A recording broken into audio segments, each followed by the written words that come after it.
Bang, bikin video terkocak tentang viralnya anime Oshinoko Eps overrated. Wah, gawat omong satu ini sepertinya ingin menyatakan perang dengan seluruh wibu di negara Konoha. Tenang Bang Ray, gue suka sama konten lu, terutama yang ini juga ya, termasuk Ray di Explore juga. Oleh karena itu, gue bakal bantuin Bang buat nyerang lu.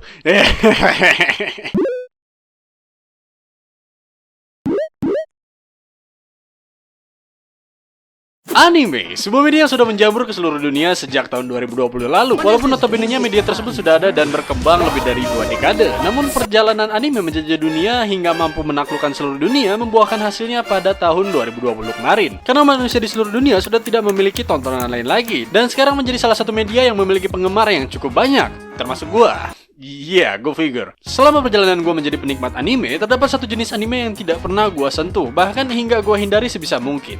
Apa? Seorang wibu lisensi nggak nonton semua anime? Iya, oke, gue jujur, gue nggak nonton semua anime dari semua genre. Karena gue juga manusia dan juga pria. Karena pria punya selera, jadi jangan harap gue memiliki selera yang sama dengan kalian semua. Ya, mungkin beberapa dari kalian, tapi nggak semua. Sebuah anime yang justru lebih banyak penggemarnya daripada anime isekai yang sekarang menjadi sebuah genre. Iya, walaupun sebenarnya gue nggak mau menerima kenyataan tersebut, tapi apa boleh dikata. Kesolidan pecinta anime isekai nampaknya mampu mengalahkan kesolidan komunitas furry Indonesia. Sebuah anime yang memiliki genre yang sangat gue suka, namun juga memiliki komponen yang bukan kegemaran gue, yaitu genre musikal yang bercampur dengan komponen idol di dalamnya. Iya, dari pernyataan gue barusan, seharusnya kalian paham kalau gue nggak pernah nonton Love Live, but I watch Symphogear. Mana ada coba yang nonton Symphogear, astaga. Alasannya sederhana, karena gue kurang suka dengan anime yang terlalu energetik. Lah tapi gue nonton JoJo, gimana dong? Ya intinya gue nggak cocok dengan anime yang bertemakan idol. Titik. Tapi setidaknya itulah yang gue pikirkan sebelum akhirnya gue menemukan sebuah anime yang mampu untuk membuat emosi gue naik turun dalam satu episode. Sebuah anime yang mampu membuat gue gembira, hangat, sakit hati, dan merinding sebanyak 3 kali dalam waktu 1 jam 45 menit. Sebenarnya hanya 1 jam 22 menit dan yang 23 menitnya... Mati nih. Ini seriusan mati.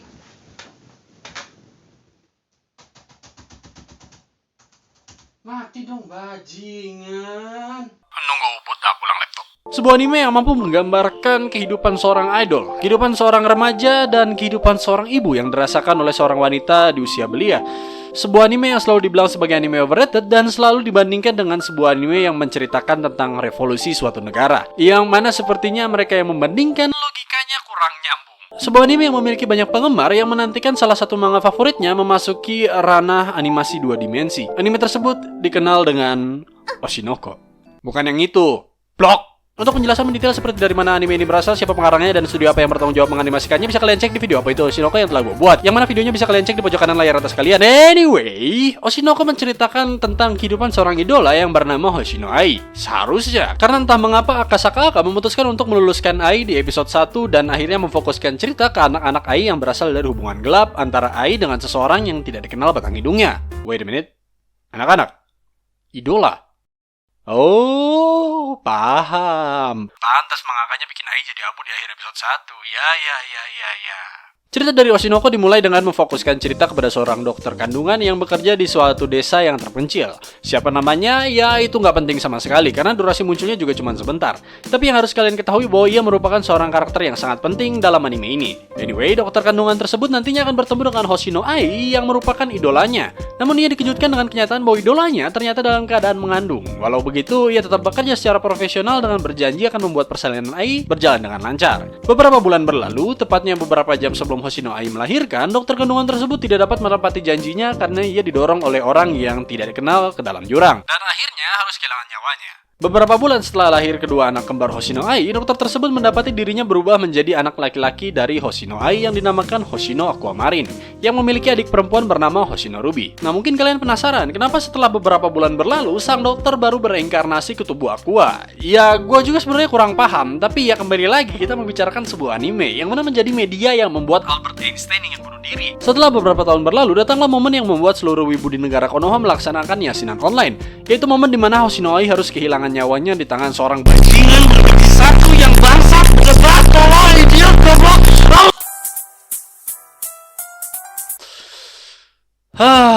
Sorry kelepasan. Karena iya, siapa coba yang gak bakal ngamuk ngeliat calon waifunya harus mati di tangan orang gila yang gak punya otak. Lepas ya, what? Mental action,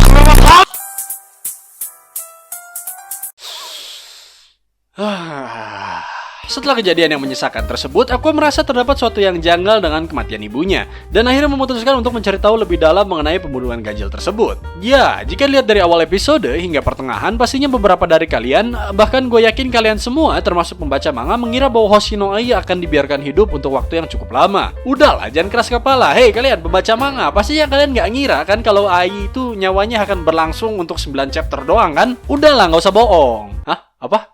Di manganya udah di-spoileran sama mangakannya sendiri. Anyway, seperti yang ingin gua katakan bahwa Oshinoko merupakan sebuah anime yang menceritakan kehidupan kedua anak kembar dari Hoshino Ai, yaitu Aqua yang mewariskan Mangekyo Sharingan kanan ibunya dan Ruby yang mewariskan Mangekyo Sharingan sebelah kirinya. Beberapa tahun setelah Ai log out dari dunia, Aqua dan Ruby yang telah tumbuh menjadi remaja memutuskan untuk mengikuti karir ibunya dengan memasuki dunia seni yang berbahaya. Aqua dengan tampang rupawannya memutuskan untuk menjadi seorang aktor, namun dengan tujuan utama menjadi seorang aktor bukan karena ia ingin terkenal, namun agar ia dapat mencari tahu lebih dalam mengenai pelaku utama di balik kematian ibunya yang meninggal di depan matanya. Sementara itu, Ruby sang adik perempuan Aqua berencana untuk mengikuti jejak ibunya, yaitu menjadi idola. Dan iya, setelah kematian Hoshino Ai, cerita dari Oshinoko akan menceritakan bagaimana Aqua mencoba untuk membongkar dalang di balik pembunuhan Hoshino Ai dengan cara membuat dirinya menjadi aktor agar bisa mendapatkan koneksi yang semoga akan membawanya kepada orang bejat yang tega membunuh waifu pertama di anime ini. Oshinoko menjadi anime yang bukan main serunya untuk ditonton di musim ini, dan saking serunya sampai sekarang gue berharap kalau gue bisa pergi ke masa lalu dan bilang ke diri gue sendiri untuk jangan nonton anime ini sebelum season 1-nya tamat, karena dalam setiap episodenya selalu meninggalkan suatu kesan yang bukan main bikin penasarannya. Dan bagi gue sendiri, ini opini gue sendiri, bukan berarti kalian harus ngikutin opini gue. Kalau nggak cocok, ya udah. Bagi gue, Oshinoko menempati urutan pertama dalam anime musim semi 2023 ini, disusul dengan Kaminaki di urutan kedua. Karena jika kalian tidak tahu, gue merupakan seseorang yang sangat menyukai genre misteri. Gue sendiri lupa apakah gue pernah sebut hal ini di video-video sebelumnya atau enggak, tapi ya intinya begitulah.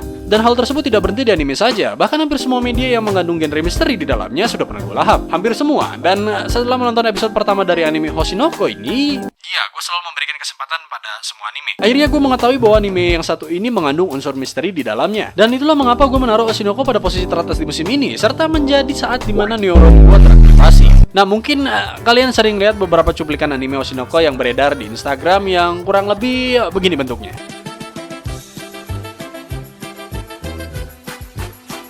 But trust me, it is a really good show. Dalam setiap episodenya, Oshinoko selalu dibuka dengan memperlihatkan hal-hal yang tidak pernah diketahui oleh orang-orang yang tidak pernah menyentuh atau bekerja dalam dunia hiburan, seperti kehidupan para idola, aktor, atau YouTuber di belakang kamera. Bagaimana komunikasi yang terjadi antara sesama rekan kerja dan juga seberapa besar pendapatan yang diraih oleh seorang yang cosplay jadi anak ayam yang jujur saja membuat gue tergiur. Sekaligus sedih. Selain itu, tidak jarang dalam anime ini memberikan fakta-fakta mengenai dunia hiburan yang jarang diketahui oleh orang-orang hingga tips untuk mendapatkan subscriber dengan cepat. Yang mana harus gue akui bahwa semuanya masuk akal dan juga sesuai dengan apa yang ada di kehidupan nyata. Setiap episode dalam anime ini selalu menunjukkan bahwa mereka yang bekerja di dunia hiburan merupakan seorang manusia biasa yang menikmati hidupnya dengan sepenuh hati. Tapi dalam dunia hiburan sekalipun akan selalu ada yang namanya sisi suram. Ada putih, pastinya ada hitam, terang, gelap, panas, dingin. Di saat kalian menonton sebuah film komedi, kalian akan melihat aktor yang bermain di dalamnya dipenuhi dengan wajah gembira. Di saat kalian melihat idola kalian bernyanyi di depan panggung, kalian akan selalu melihatnya tersenyum dengan lebar. Namun begitu, walaupun para aktor yang berada dalam sebuah film terlihat biasa-biasa saja,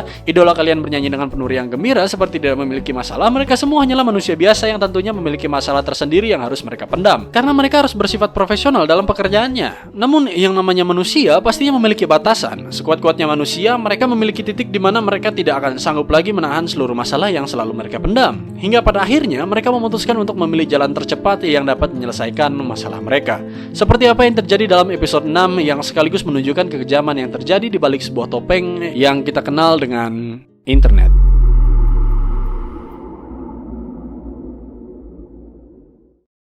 Kurokawa Akane bermimpi untuk menjadi seorang aktor yang piawai. Seluruh hidupnya ia habiskan untuk mempelajari cara bermain peran dengan sangat bersungguh-sungguh. Tak pernah sekalipun ia memiliki anggapan bahwa seni berperan merupakan hal yang remeh. Bahkan kecintaannya terhadap seni berperan terpancarkan jelas pada dirinya. She against the world. Ia selalu memperhatikan seluruh hal yang bersangkutan dengan berperan secara seksama. Apapun yang bisa ia pelajari akan selalu ia catat dengan terperinci.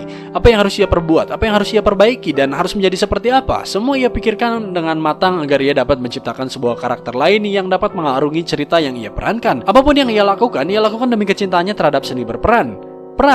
Acting is her life. Tidak ada satupun di dunia ini yang mampu mematahkan cintanya terhadap bermain peran. Itulah yang selalu ia pikirkan sebelum kejadian pahit menimpanya. Sebuah kecelakaan kerja yang mencoreng namanya dalam reality show yang memperlihatkan Akane melukai wajah koleganya secara tidak disengaja. Sebuah momen yang membuat seluruh usahanya sia-sia, membuatnya berantakan dan memutuskan hubungannya dengan dunia peran. Karena dengan kejadian tersebut yang mengudara, Akane pun harus merasakan kejamnya dunia maya. Seluruh hujatan, ancaman, dan rundungan mengarah pada dirinya. Semua membalikkan keadaannya, dan sekarang the world against her. Apa yang dapat dilakukan Akane sekarang setelah seluruh dunia mulai menyerangnya? Apapun yang ia katakan akan selalu berakhir dengan hinaan. Penjelasan apapun yang ia berikan akan selalu berakhir dengan sebuah ancaman. Bagaimanapun kenyataan yang ada akan selalu disangkal di saat seluruh dunia telah memalingkan pandangannya dari kebenaran. Dan semua kejadian yang diterima oleh Akane pada akhirnya memadamkan harapan dalam dirinya. Hingga akhirnya ia memilih untuk mengambil jalan pintas untuk keluar dari permasalahannya. Hal tersebut menggambarkan jelas mengenai apa yang sebenarnya terjadi dalam dunia nyata, di mana seringkali kita temui skenario yang sama terjadi di media sosial, baik itu Instagram, Facebook, dan terutama Twitter. Skenario di mana banyaknya hujatan yang dilontarkan suatu pihak yang tidak bertanggung jawab kepada seseorang yang pada akhirnya membuat orang tersebut harus menarik diri dari media sosial, bahkan hingga dunia nyata, karena mereka takut akan menerima perlakuan yang sama di dunia nyata. Bahkan lebih parahnya, tidak sedikit dari mereka yang mendapatkan hujatan tersebut memutuskan untuk mengambil jalan pintas dengan mengakhiri hidupnya hanya karena suatu hal yang dilakukan oleh orang tersebut tidak sesuai dengan keinginan mereka yang menggunakan media sosial tanpa bertanggung jawab.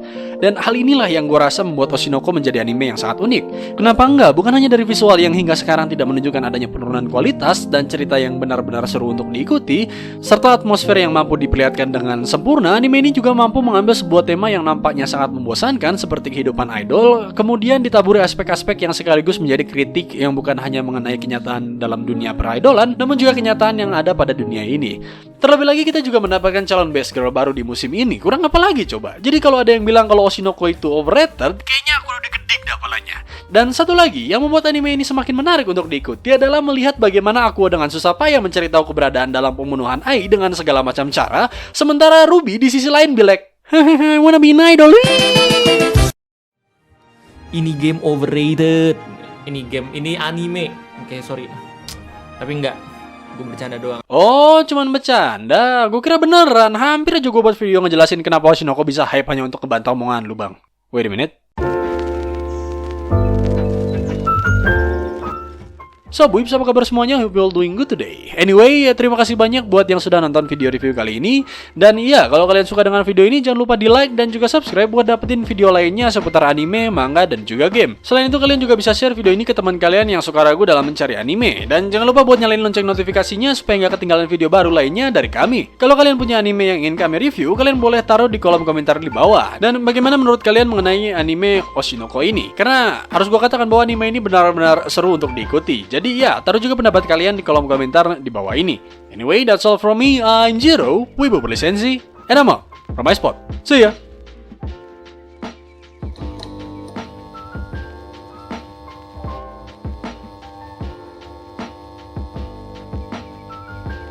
Gua gak bakal bikinin lu review Boku no Pico, titik, bodo amat, gua gak mau jadi gay.